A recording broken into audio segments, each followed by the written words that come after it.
ओम नमो भगवते वासुदेवाय। ओम नमो भगवते वासुदेवाय। ओम नमो भगवते वासुदेवाय। শুরুতে আমরা জগদ্ধাত্রী মাতা জগদ্ধাত্রীর চরণে প্রণতি জ্ঞাপন করছি, প্রণতি নিবেদন করছি আমার পূজনীয় গুরুদেবের চরণে, উচ্চাসন অধিষ্ঠিত ভগবানের চরণে সত্যটি প্রণতি জ্ঞাপন করছি। আজকের এই মহান যজ্ঞ অনুষ্ঠানের মাননীয় সভাপতি মহোদয় বুঝে যাচ্ছেন, আমার শ্রদ্ধাভাজন প্রধান অতিথি, পূজনীয় আলোচকবৃন্দ, সম্মানিত অতিথিবৃন্দ, সামনে উপবিষ্ট সাধুগুরু বসে কথা বলার চেষ্টা করবো। তারপরে সময় যদি কম, সংক্ষিপ্ত শেষ করবো, সময় নেবো না, 10 মিনিটের আগে শেষ করবো। তো এই কথা বলতে গিয়ে কোনো না কোনো ভুল আমার হবে, দয়া করে ক্ষমা সুন্দর দৃষ্টি দেখবেন। গীতায় ভগবান বলেছেন, বিধিহীনম অসৃষ্ট অন্নম মন্ত্রহীনম অদক্ষিণম শ্রদ্ধা বিরহিতম যজ্ঞম তামসম পরিচক্ষতে। অর্থাৎ শাস্ত্রবিধিহীন, অন্নদানহীন, মন্ত্রহীন, দক্ষিণাবিহীন এবং শ্রদ্ধাবিহীন যে যজ্ঞ তামসিক যজ্ঞ পরিণত হয়। তো দাদা তারিখ প্রতিফল হিসেবে বলেছেন যে আজকে যদি অন্নদান বা অন্ন যদি ভোজন করা না হয় তাহলে আমাদের সব দিন না। তো যাই হোক, সময় আরো তারিফ করছে, তো আমি ছোট কথা দিয়ে একটু কথা বলার চেষ্টা করবো। অনেক জ্ঞানগন্ধের কথা শুনলাম আমরা। আমাদের ধীরেন্দ্র যেটা বলেছেন, আজকে আমার সুযোগ হয়েছে সেই রেফারেন্সে যে আমাদের গীতা বলেছে যে ইয়ৎ ইয়ৎ আচরতে শ্রেষ্ঠ তত্ত্বাতি বৈতরের জন্য সা ইয়ৎ প্রমাণম কুরুতে লোকতাৎ অনুবার করতে। অর্থাৎ শ্রেষ্ঠ ব্যক্তিগণ যে সকল কর্ম করেন সাধারণ মানুষের তাই করেন। শ্রেষ্ঠ ব্যক্তিগণ যাহা যাহা প্রমাণ বলে সিদ্ধ করেন বা স্থির করেন, সাধারণ লোক আমরা তাই মেনে চলি। এখন আমাদের সমাজে চলছে কিন্তু কি, আমাদের নামযজ্ঞ বা কোনো এলাকায় হরিবসর বলে, সাধুবাদ জানাই, হচ্ছে ভালো হচ্ছে। তা আমার মনে হচ্ছে এর সাথে যেটা আমরা আগের দিন যেটা করি সেটা কিন্তু ভালো হচ্ছে না। কোনটা, যে কোনো অনুষ্ঠান করলে আগের দিন কি করতে হয়, গীতা পাঠ করতে হয়। ওই নামযজ্ঞের আগের দিন যেটা মঙ্গলবার বেসলাম গীতা পাঠ যথায় নাম, একটা শ্লোক পাঠ করে তাড়াতাড়ি এখন আগমন শুরু করতে হবে। মানে ভগবান বলছে যে জ্ঞান নিয়ে কর্ম করো, জ্ঞান নিয়ে কর্ম করলে সেই কর্মটা বিনষ্ট হবে না। জ্ঞান লাভের জন্য যদি কর্ম অর্থাৎ গীতা পাঠ, আজকে আমার এখানে নামযজ্ঞ অনুষ্ঠানে শ্রদ্ধাভাজন প্রধান যিনি পৃষ্ঠপোষক এবং সভাপতি মহোদয় আছেন এবং আরো অনেকে আছেন। তা আমার অনুরোধ, সনাতন লোকেরা কিন্তু আমরা সনাতন ধর্ম শ্রেষ্ঠ, লোকগুলো কিন্তু শ্রেষ্ঠ নই।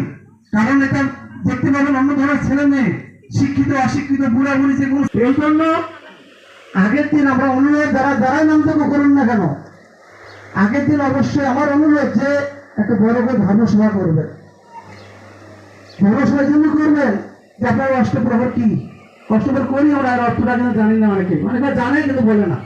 অষ্টপ্রহর কি সেটা জানতে হবে তো, অষ্টপ্রহর কেন করা হয় সেটা জানতে হবে তো। না জানে যে কর্মগুলো করা হয় সেই কর্মগুলো ভস্মীভূত হয়ে যায়। আমরা কি এত টাকা পয়সা খরচ করে শ্রম দিয়ে কোনো ফল কি ভস্মীভূত করতে চাই না। তাহলে এগুলো জানতে হবে।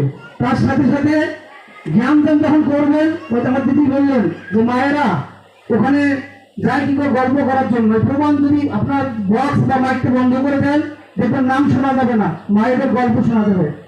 সাক্ষাৎ করে আমাদের আত্মীয় স্বজনের সাথে, এটা যেহেতু নামযজ্ঞ যাওয়া নয়, এই গানগুলো নিয়ে নামযজ্ঞ করা উচিত। নাহলে তো ফল বিনষ্ট হয়ে যাচ্ছে।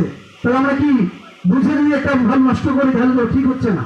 তো এটা অনুরোধ যেন অবশ্যই বড় করে ধর্মসভা করা হয়, যেখানে বড় বড় ধর্মবেত্তা শাস্ত্রবিদ তাদেরকে নিয়ে আলোচনা করার জন্য অনুরোধ করছি, যাতে আমাদের সনাতন লোকেরা জানতে পারে।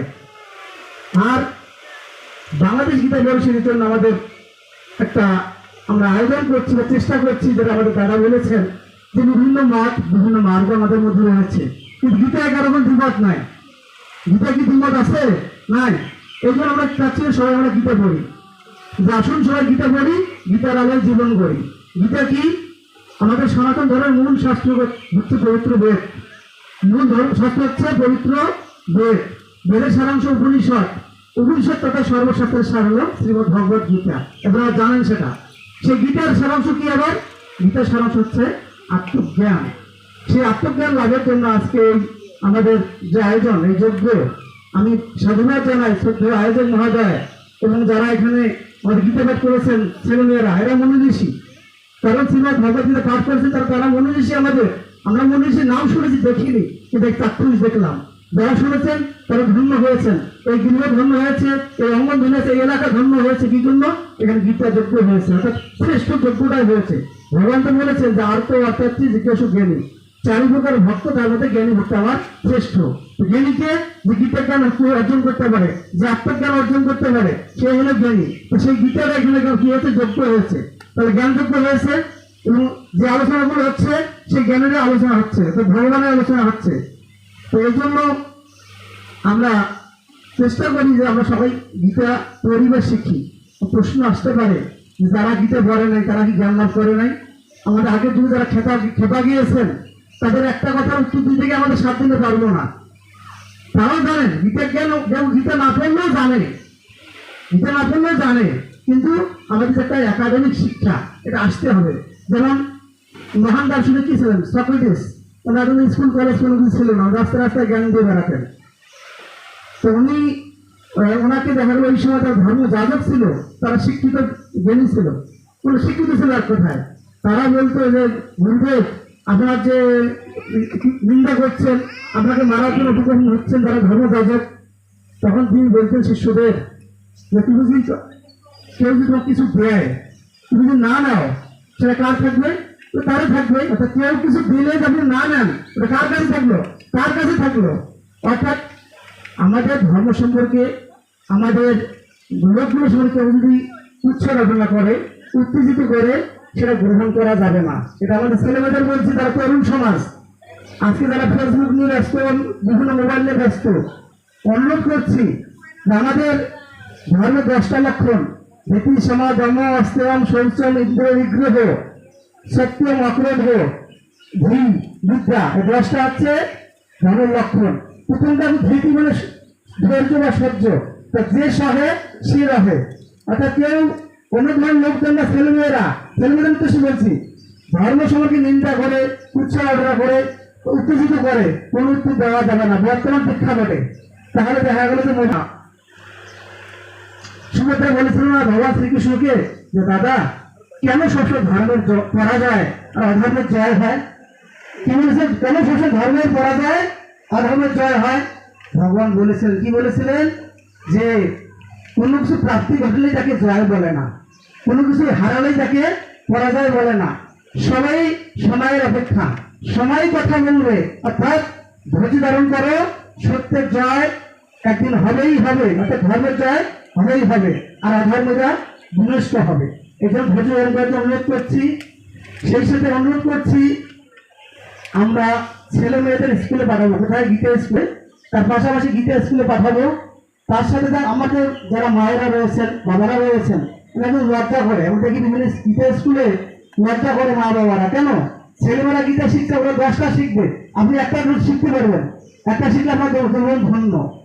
দাদা বললেন না গীতা স্কুলগুলো সম্পর্কে অনেক কথা বলুন, যে সময় কম। তো আমরা সবাই গীতা শিখবো। কারণ বলছে যে শাস্ত্রহীন, শাস্ত্রহীন যে ব্যক্তি তার জন্মটা বিফল। জন্মটা বিফলের জন্যে যে তার শাস্ত্র সে জানে না, তার শাস্ত্র আমরা সকল শাস্ত্র জানতে পারবো। প্রভু বললেন যে আমাদের গাড়ি শাস্ত্র শেষ করা যাবে না। কলিযুগ কি জন্য? কলিযুগের জন্যেই ভগবান শ্রীকৃষ্ণ তারপরে শেষে কলিযুগ শুরুর আগে শ্রীমদ্ ভগবত গীতা দিলেন। কেন দিলেন? দিলেন এই জন্যে যে এই যুগের মানুষেরা সর্বশাস্ত্র গ্রহণ করার সুযোগ পাবে না। যিনি আমাদের অন্য করে প্রাণ, আমরা কিভাবে অতি সহজে করিতে পারবো। এই জন্য শ্রীমদ্ ভগবত গীতা দিলেন। অর্থাৎ সর্বশাস্ত্রের মধ্যে তোমার সারি কথা খুঁজে শ্রেষ্ঠ জীব প্রেম করে যেই জন, সেই জন শ্রেষ্ঠ। জীবের প্রেম করবেন, জীবের সেবা দিবেন, তাহলে ঈশ্বরকে পাবেন। আর কোথায় ভগবান বলেছেন যে ঈশ্বর সর্বভূতা না নির্দেশে অর্জুন তিষ্ঠতি। ঈশ্বর সর্বভূতি হৃদয়ে রয়েছেন। তো হৃদয়ে আমরা কি করবো? সাধন করবো। আমরা বিগ্রহ পূজা অবশ্যই করবো, পটে পূজা অবশ্যই করবো, ফেলে রাখবো না। এখানে একটু আমাদের দর্শনে মহাভুল হচ্ছে। কি ভুল? আমরা বিগ্রহে পূজা করলাম, পটে ঘটে পূজা করলাম, কিন্তু ভগবানকে ওখানে ফেলে রেখে দিলাম, তাহলে কিন্তু হবে না। ভগবান ওখানে তুললে হৃদয়ে নিয়ে আসতে হবে। কারণ মন্দির কতক্ষণ বসে থাকবেন আপনি? আধা ঘন্টা, 1 ঘন্টা। কিন্তু আপনার হৃদয়ে যদি মন্দিরে নিয়ে আসতে পারেন ভগবানকে ওখান থেকে, তাহলে আপনি সর্বদা তাকে জপ করতে পারবেন, স্মরণ মনন ভজন করতে পারবেন। পূজা আমরা করবো, এই কথা আমি বলছি, এটা খোলা